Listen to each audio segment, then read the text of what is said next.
Mardi, elle jouait les premières dames aux côtés de François Hollande. Ce soir, elle est absente du congrès du Parti socialiste. Décidément, Ségolène Royal a un rôle bien à elle. Lequel exactement? Tout de suite, le point com du vendredi d'Agathe Lambray.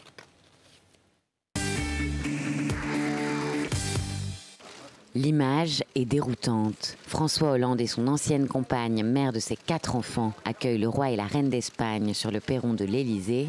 Officiellement, une question de protocole. Vous savez qu'il y a des règles dans une république. Laissons les gens commenter, si ça les amuse. C'est bien ça. Sauf qu'en mars dernier, lors de la visite du couple royal à Paris, le président était bien seul sur le cliché. Ni première dame, ni ministre comme les autres, Ségolène Royal occupe une place à part, souvent aux côtés de François Hollande, ou même à sa place. En novembre, sur le tarmac, c'est elle qui est présente pour accueillir le pape à Strasbourg.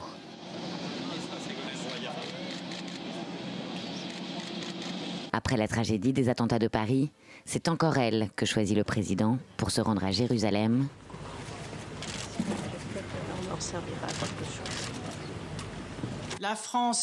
Le visage de la France à l'enterrement des victimes de l'hypercacher, c'est elle. Récemment, lors d'une grande tournée aux Antilles, Ségolène Royal est omniprésente. Elle suit François Hollande à la trace. Et lorsque le chef de l'État présente sa délégation... Annick Girardin, qui est élue de Saint-Pierre-et-Miquelon et qui aujourd'hui est ministre du Développement. Lui d'ordinaire si pudique sur sa vie privée, affiche leur complicité au grand jour. Et enfin Ségolène Royal, qui m'a longtemps fait croire qu'elle était de la Martinique. Allusion à leur vie commune et à l'enfance de sa ministre de l'écologie en Martinique, Ségolène Royal savoure. Incontournable, elle est devenue une carte maîtresse du gouvernement, celle qui murmure à l'oreille du président. Spectaculaire retour en grâce, car la Madone du Poitou revient de loin.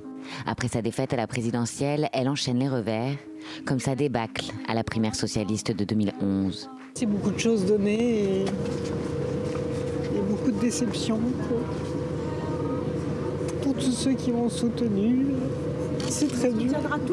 En 2012, en pleine campagne, François Hollande redoute même de se retrouver sur scène avec celle qui a partagé sa vie pendant près de 30 ans.